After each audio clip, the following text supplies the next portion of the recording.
Hey everyone, welcome to the channel, and what I'm going to be doing in this video is talking a little bit about Dr. Jonathan Haidt and talking about why he is in some ways one of my intellectual heroes and why I think there's something we could all learn from him.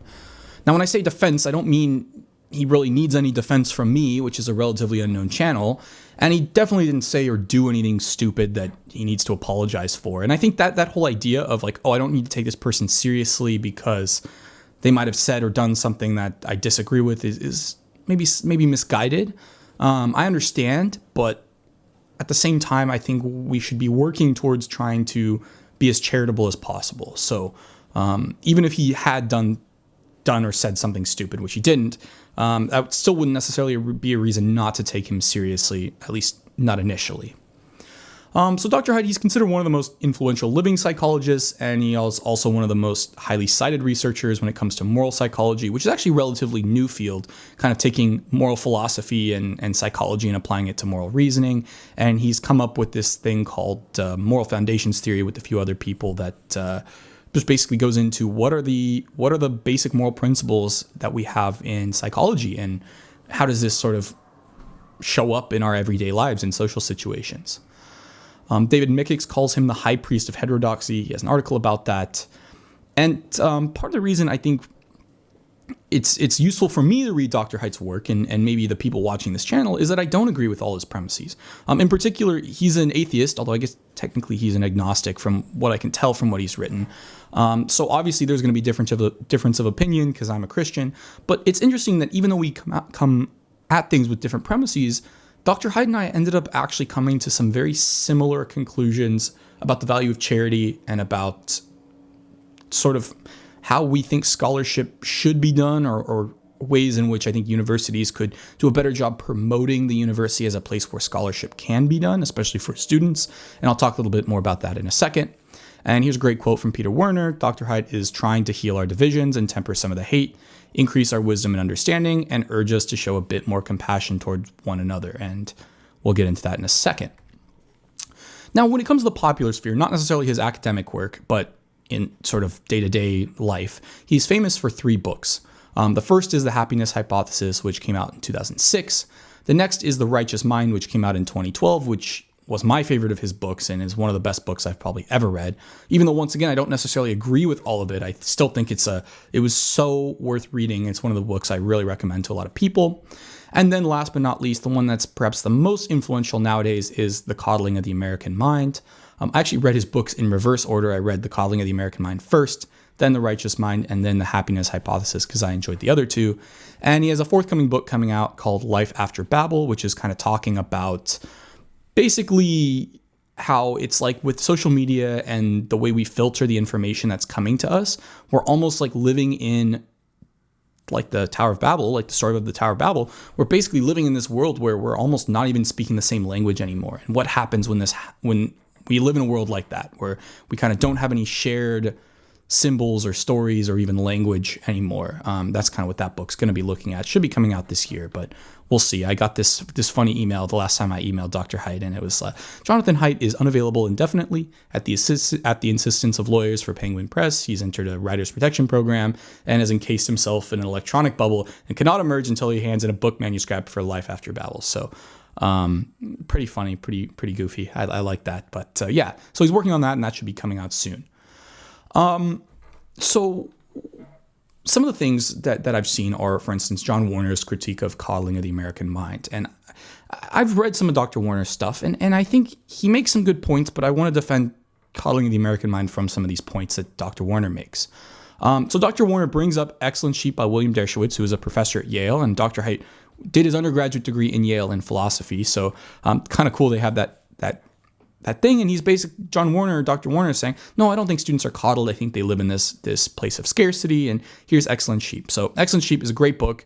It was a book that was recommended to me when I was an undergraduate by my RAs when I just went through this huge, almost existential crisis. I'm like, why are we here at university? We don't care about learning. All we care about is just getting a good paying job and making a lot of money, and, just kind of like really coming to that realization and just being like, we're just doing what our parents want us to do. Or, everyone's parents wants them to be a doctor, and that's why they're doctors. But no one is really like an individual or has their own goals. And I was just, really depressed and thinking about that sort of stuff. So Excellent Sheep is a great book. That was a book that was recommended to me at the time. And basically Dr. Warner's argument is higher education is basically this gauntlet designed to destroy students and weed students out. And students are raised in this sort of culture of scarcity where they're always competing, they're always fighting for a few positions and a few jobs. And Dr. Haidt's kind of arguing in a similar way that higher education itself is failing students.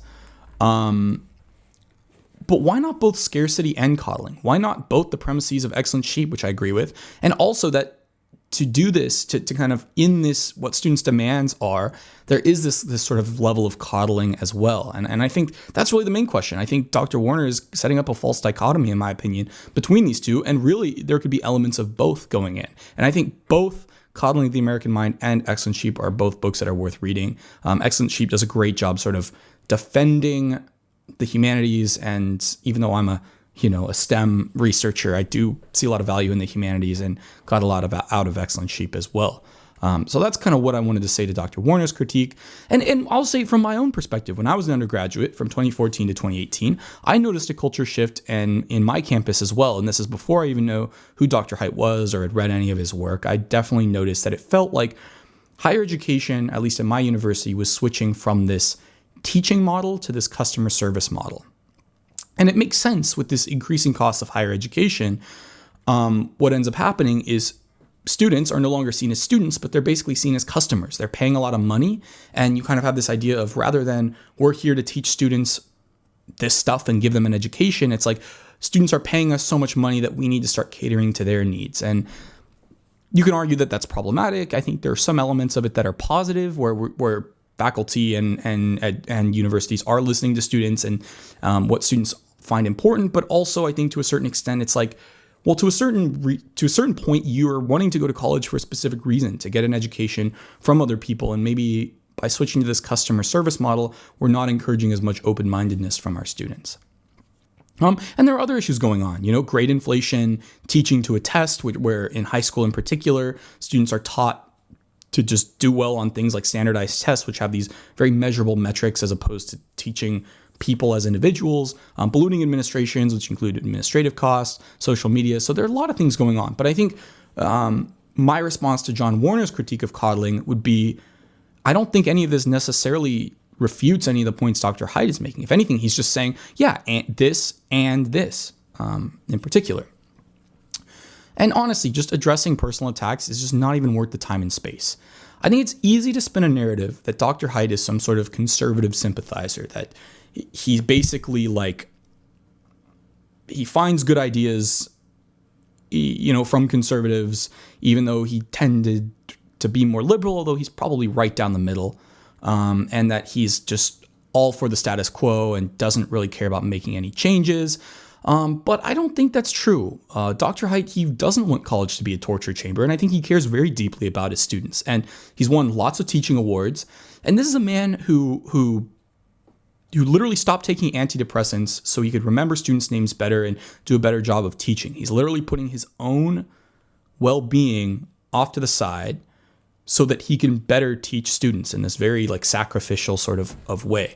So this idea that he just doesn't care about students, or that he is trying to impose some view of college onto students and is just sort of this old character, I just don't appreciate that. I just don't think that's what's going on here. And I've known Dr. Haidt personally. I don't know if I know him well enough to call him a friend, but I've had enough interactions with him to really think that he's a very genuine person who cares very deeply, and he feels that students are not getting a value out of education. And to a certain extent, I agree with him. And I agree with these points that he's making about this. And I feel like I want to help with this too, because I do think basically universities aren't doing what they're telling students that they're claiming to do, and they're not providing that value to students that they have maybe 50 years ago, which is the point that William Dershowitz makes in Excellent Sheep. And I appreciate that he makes a painstaking effort to try to remain as neutral as possible in his books, whether it's about religion, whether it's about politics. There's a point, I think, later in The Righteous Mind where he's trying to explain what he thinks are some good ideas from conservatives and good ideas from liberals. And I'm like listening to this and being like, oh, these are good points, And then I realize he's going to get flack from both sides. He's going to get flack from liberals for embracing conservative ideas and also for criticizing certain liberal ideas. And likewise, he's going to get flack from conservatives for embracing some liberal ideas and also for criticizing certain conservative ideas.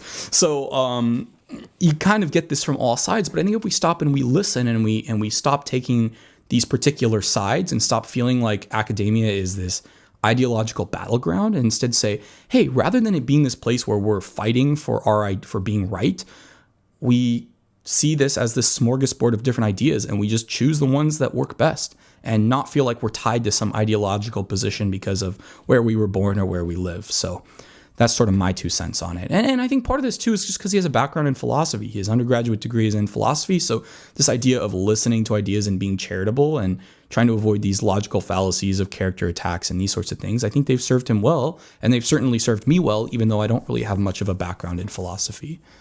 But I think the main thing too, and the main defense, is that he lives out many of the virtues that we talk about here on this channel. He admits when he's wrong. He has a lot of sections in his book where he's like, I thought this in the past and I was wrong about this and I corrected myself. And that sort of authenticity is really, really important for us to see and to demonstrate ourselves when we realize, especially demonstrating to our students, hey, I was wrong about this and this is what I thought. And it's okay to be wrong. And it's okay to change your mind because that means you're learning. That means you're actually testing things and getting smarter. Because if you're never wrong, you're not pushing yourself hard enough to actually learn anything, in my opinion. And he reads various sources, which includes religious and philosophical texts, with an open mind. And he finds things that are valuable. In fact, that's the whole premise of the happiness hypothesis is what are some ideas in religion and other ancient wisdom that is sort of now with modern science or it's kind of, we know this is right. And we can now basically demonstrate empirically that this is right with the scientific methodology, that what these guys were saying, like Jesus, Buddha, the Stoics, 2,000, 2,500, 3,000 years ago, were actually right about this, which is pretty cool too. And he's very charitable to these other viewpoints and ideas. And I feel like, at least I get the impression that he's listening to them and he really is trying to give them a fair shot. And there's something to me very inspiring about that, because that's definitely what I found is saying, okay, rather than trying to say this idea is wrong, what if there's some value I can find in it? Rather than like predisposing myself to think this is wrong, this is harmful, this is bad, is saying, let me just put that out of my head and let me find what is, well, I guess is what the Apostle Paul said, what is good, what is true, what is valuable, basically. Just kind of listening and trying to see if there's something we can learn from this rather than trying to find something wrong with it. And I think he knows how to ask the right questions, which has obviously served him well in his own research experience. And I think that's something we can all learn as well. How do we go about asking these questions, some of these difficult questions? And how do we know, this is epistemology, if one is true or the other, if, you ask the right questions and then you set up some experiment or some way of finding out if that's actually right or not. And of course, he isn't afraid to stir the pot and go against the grain. That's one of the benefits of having tenure. He has this heterodox academy. I know I'm already stirring the pot and I don't have tenure yet. But luckily I'm in a position where I feel safe. I feel relatively safe to explore different ideas and potentially be wrong, and that's not going to hurt me. But once you have tenure, that's really the point of tenure, is once you have tenure, you should be free to publish or say things and kind of be protected from this, because that's how truth comes out. I guess that's the assumption behind tenure, at least. And like I said, I don't agree with everything he says, but that's partially why it's worth me, and it's worth, in my opinion, people on this channel listening to Dr. Haidt and just kind of understanding what he has to say, because it's a valuable perspective. And I think really just trying to approach people we disagree with an element of charity and saying, not, okay, obviously I'm wrong and I'm going to go ahead and show that, and while they're wrong, that's kind of missing the point. Let's say, okay, what can I learn from this situation? Do I really disagree with this? Or is there some common ground we share and I can learn something from this, even if we don't necessarily share the same premises? I think that's a valuable thing.